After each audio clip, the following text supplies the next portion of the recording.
Hey, Direct Response Podcast. I'm your host, Travis Ketchum, founder of Campaign Refinery. Joined today with my partner in crime, David Cartolano. How's it going, my man? Hey, how you doing, Travis? I'm doing great, man, because we're talking about a spicy little meatball of a topic today, which might sound kind of lame. Final reminder emails. You know, if you're like, hey, I got a sale going on, I want to just give me the copy to send them, right? But I want to kind of lay the table here a little bit and say that from my old school direct response internet marketer days, that final reminder email is literally worth its weight in gold because, you know, at least in the extreme internet marketing world, like half of our sales came in the last 6 hours. Now, I know that if you're a normal business in a normal industry, that timeline might be a little bit longer, but, you know, final reminder email, what do you think? Hot or not? Oh my gosh.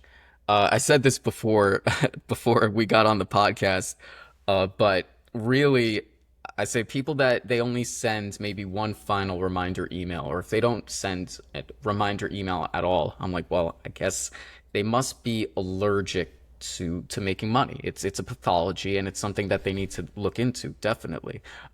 And jokes aside, yeah, final reminder emails. I've sent out emails with one sentence, one at 11:30 p.m. at night, and that one email that took, I don't know, 10 seconds to write, made thousands and thousands of dollars, not because of the copy being so great, because it wasn't, but it's because of the timing and the context. It's like that is the last email they get to remind them before the car closes, the thing that they've been looking at and clicking on, that we've been tagging them and following them around for. This is your last shot. Do you want it or not? And those emails really, really work. They really do. I don't know why people wouldn't do it, but we're here to talk about like how to do this and how to make them stick and how to, you know, get the most bang for your buck. Yeah, see, to me, the final reminder email is the equivalent of the hot dog cart outside of the bar at 2 a.m. You're like, dude, you're hungry. You know this is your last shot to get food. Right.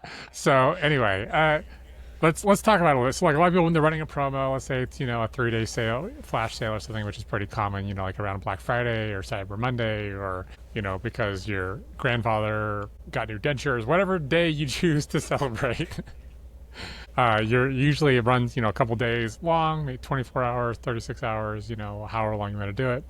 And you're usually saying, okay, hey, we have this sale, maybe even prepping before the sale, right? Like, hey, I'm going to have a sale. We're going to have a President's Day sale. Then, hey, the sale's here. And it's like feature, benefit, hopefully about the specific thing you're trying to do or announcing the site-wide coupon. Now, a lot of people, as you mentioned, they get a little gun shy at the end for some reason. They're like, hey, I've sent an email a day about this. That's already maybe more than I normally send my list. Why would I send them more than one email at the end? And I mean, you said it, like, money, right? It's Yeah. really obvious. There's a clear trade-off here. So when you design your campaigns, how many emails are you looking at doing? I realize we're talking in this case Oh. final email, but you know, there's kind of, to me, final is like not quite final. There's usually a couple emails in the final period that have very similar copy. So how many do you send at the close of a Ooh. campaign?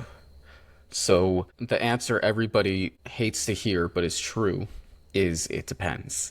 So I know there's some brands that they're terrified of sending one email a week because they're scared it's going to piss people off, which is ridiculous. There's some brands that have zero problem with sending 6 emails a day. I, in my very olden, very immature days when I was working for a more like direct response internet marketing company, there were times where when we did promotions where I would send 5 emails on the last day. The audience didn't mind it though. They were, or if they did, they report as spam or unsubscribed. They did it because that was the type of person, this was a personal brand, that was the type of person that they were used to. They were used to the more hard sales tactics. They were used to, hey, like, what different angles is he going to come up with in his emails to help sell his products? Uh,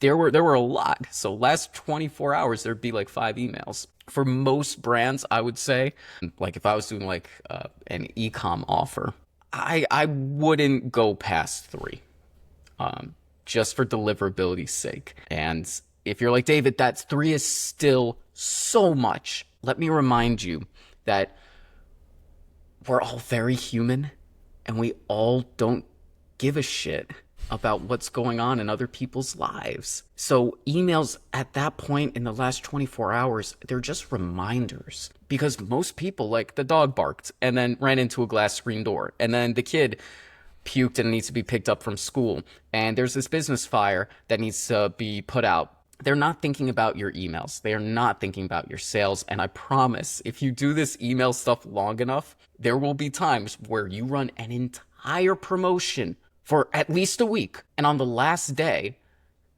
you send out the last reminder email and people are like, wait, you guys are doing a sale? It's like, oh my God. And we say, like, you know, how could they not know? It's because people have their own lives. People have other problems. They're not focused on you. So send out more emails because people aren't going to see most of them. So that's my philosophy around it. I agree. So let's say that there's three. Let's also give people the distribution of the three, right? Because it's not like it's, you know, the beginning 5 seconds before it closes in the middle, right? That they're not evenly distributed usually. So I know how I would divvy it up, but how would you, as you know, someone with a bit more copywriting background, how would you divvy up, let's say the final 24 hours, if you're going to do 3 emails, how would you do it? Oh, it depends. No, come now on. that I've gotten that out of the way. Yeah, rule of thumb. What would you do? Rule of thumb, if I didn't even know the company, I would say, okay, let's do 1 in the morning. Like when people open their eyes and wake up, because that is very typical behavior of human beings in more developed countries. As they wake up, they check their phone, usually check their email. So have 1 in the morning waiting for them. Then I would let the entire day go by and get it over to, and guys, I'm going to say a time. You pick the time because it doesn't matter. Just make sure the email goes out unless you have proprietary data that says it does. So I would pick the time of night. So like this would be after people go home, and you know, after they go home and or they turn off their business stuff, they might check their email again. So I would do it in the evening. So maybe 6 p.m. You're like, David, but what if you're in EST, but then in California it would be 3 p.m. Guys, then use predictive sending or find another software, but please don't get hung up on that detail. All right? Like just do in the evening, and then really, really late at night, I would do like 11:30 p.m. and that would be like the last call email. That's how I usually structure the last 24 hours. Cool. So like for me, I basically, it depends on when the opera closes, right? Because, you know, usually it's midnight at some time zone that you can pick, whether it's East Coast, West Coast, or, you know, UTC, wherever you live, right? And then I kind of count backwards from that. So I do a legit 24-hour reminder. So like, hey, you're like, at this time tomorrow, you will not be able to buy this. Right? And then I do like a 12-hour reminder. So I split the difference on that. And then I do a 4-hour reminder usually of like, hey, this is your legit final reminder, because that I feel like massages time zones a little bit. And 4 hours is enough where you actually feel the scarcity, because when I looked at conversion rate stuff, it's very interesting. The countdown timer actually almost works against you if it has anything more than 12 hours left on it, is what a lot of the data shows. Interesting. So if someone sees more than 12 hours, it goes back down the priority list like you talked about. They're like, oh, I've got time to do that. I can go for a bike ride. I can get my workout in. I can, you know, feed the cats or whatever, right? But when it's less than 12, it's like, ooh, I might get distracted in under 12. I better just take care of this right now if I actually want it. And so that's why, you know, the 12 and the 4-hour reminders tend to be the biggest bangers for me, which sort of build that anticipation and get them to at least, you know, pin it and, you know, be very mindful that that shot clock is running and come back to it. Yeah. So let's talk about some copy, right? Now, hopefully in your prior emails in the sale, you've been making the pitch for what the hell the offer even is and why it should be important, right? Hopefully you've been anchoring it by then, you know, using the power of storytelling and anecdotes and, you know, twisting the knife on the pain point that you're hoping that they will solve, right? But on those final reminder emails, what's your approach? I mean, you talked about, you know, the simple, you know, 10-second email, but Like, let's maybe give a couple different classes of final reminder emails, which, by the way, there are actual Yeah. copy examples in the article link down below if you're looking for, like, I need an actual copy example. But let's talk about sort of structure and length. So what are you shooting for in that last 24 hours? That last 24 hours, if I'm going to talk about the 3 emails that I would do in the morning, I reiterate the offer itself because some people have no idea that your big promotion that your entire company's quarter is hinging on, they have no idea that that's happening. So I want to make sure if they open their phones and they finally take a look at what the heck's going on, and your company shows up, that they have context instead of hurry up or this offer goes away. They're gonna be like, what offer? What are the terms? So in the Yeah, morning, without the context, it just feels like a ransom note. yeah, and I've gotten a reply from that actually where someone was like, I'd buy it, but I don't know what it is, and it was in the beginning, and I'm like, oh, I should be better at what I do. So the morning is where you do provide that context, so you minimize the amount of replies you get that sound like that. The afternoon is I would just reiterate testimonials, benefits. The last email, like my 11:30, 11 p.m. email, whatever you want to call it, that's the one where I'm like, hey, it's I make it one sentence. So they should be able to see the entire email on their device, right? They should Without have scrolling. Without without scrolling. scrolling. Yep. You hit the email, the block of text is maybe a sentence or two that says, you have X amount of time to get this deal before it's gone. Click here. I don't try and get fancy. If you do want to have a little bit of direct response copy, like if you're teaching moms to create recipes that help slow down their kids, you would say, oh, in the last sentence, you would be like, all right, this is the final notice for our recipe books. Finally get you some peace and quiet at dinner time, 50% off. Click here so you can get access to it.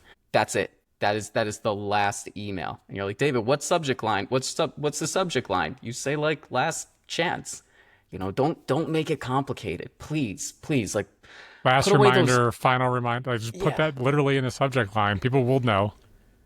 yeah, People will know. yeah. Like don't just do me a favor. If you're a direct response copywriter and you're reading this, throw away that 1950 sales letter that you insist on hand copying. This is email and like regular people. So the final email should be a sentence and a link, and that is it. Now, if you want to write a new version of the Old Testament inside of an email and send it out, and that makes you way more money, great. You have bested me. I am your student now. But that's what I've seen work. Yeah, I think brevity is definitely key at the end. And, I talked about the power of countdown timers, especially when you're under the 12-hour mark.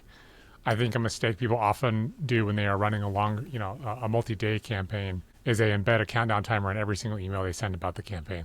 I think that you should only really include it at most in the last 24-hour emails, Yeah. but definitely in the last two. And we've talked in the past, I believe we've mentioned how, mailbox privacy protection from Apple can actually break countdown timers logic a little bit. But the beautiful thing is if you're really tied up against that timeline anyway, kind of doesn't matter. They get the point. They log in, Yeah. they see it counting down to a narrow time or zeroed out or whatever. It's a lot less likely to go astray when you're in the final window than like an email from 3 days ago about a 3-day, campaign that's going to end, and mailbox privacy protection cached that baby 2 days ago. Oh my God. And, Yeah. and it's ineffective. Like I said, it actually tells people I don't have to pay attention to this in the beginning. So Mm-hmm. I think its level of importance increases at the end of the campaign, but I think it's actually a liability early in the campaign. Yeah.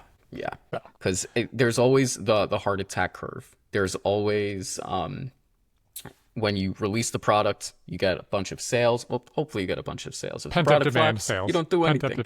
pent up demand, people. But pent up demand sales, you get that in the beginning, and then it goes down, and it goes down, and it goes down in the middle of the campaign. And the worst thing to do is to stop. Like, don't stop. Like, see things through to the very end, because then once you hit the very end, there are going to be the stragglers that needed 4 days to make a decision, and it's like, I don't know why, but whatever reason, maybe they need to talk to somebody about it. Maybe they just need to be in a better state of mind. You keep promoting because those sales will come back up and it'll make another little hill. And that's the heart attack curve. Yeah. Yep. Well, yeah, I think that this is pretty straightforward. If you want to check out some actual copy, we have examples down below. But Dave, do you have anything else to leave you with? I mean, my main takeaways are really A, please send more emails. Whatever your comfort Yep. zone is, send more than that.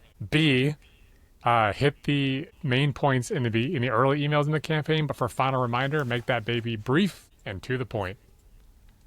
And C, again, it's number one all over again. Send more emails. Really push at the end.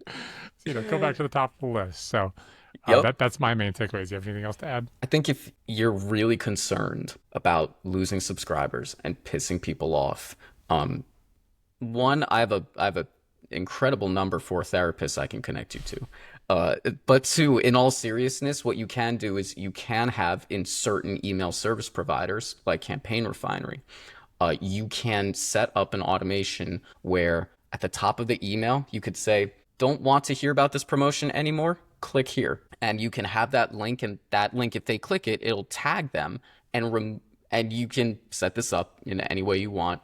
But you can remove that person from the segment that is getting the promotions. Okay, so now now you got no excuse. Now I just gave you a creative way of keeping subscribers that don't want your offer but still have to hear about it on your list. All right, so please send the emails. A pressure Please. release valve without a divorce paper.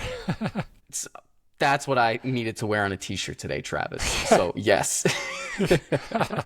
Cool. All right. Well, I hope you guys learned something about final reminder emails, and I hope it actually makes you more money. Again, grab the creative down below from the article. And as David mentioned, if you want to get some fancy audience segmentation controls, that's something that definitely Campaign Refinery can help you with. There are other ESPs that can do the same, but guaranteed Campaign Refinery can do it.